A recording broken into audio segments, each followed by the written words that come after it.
For Paul Bunky, a few minutes down a country road and everything changed. On August 4th, 2003, Bunky and 3 of his children were riding in this pickup truck when Denver Folk hit them head on. Folk was drunk. Hit us in the front end, and then he flipped over and landed on the top of his vehicle. As he walked away, our daughter was pronounced dead at the scene, Sarah, who was 6 at the time.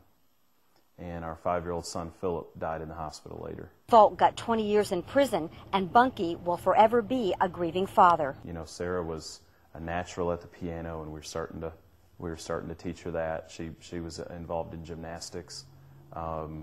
She brightened everybody's day that met her. Philip was 5 years old. He had already finished kindergarten and was starting 1st grade. No, you don't get over it. Bunky is one of several families who's lost loved ones at the hands of a drunk driver in Surry County, now labeled as a hotspot for alcohol-related deaths, 30 in 4 years.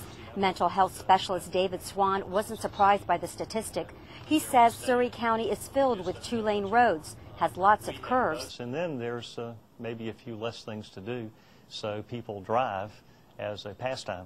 Now Swan and Surry County Sheriff Graham Atkinson will be part of a task force to stop drinking and driving with the help of a $100,000 grant from the state. It could involve educating the public through billboards, parental education, driver's ed, and students providing peer-to-peer prevention.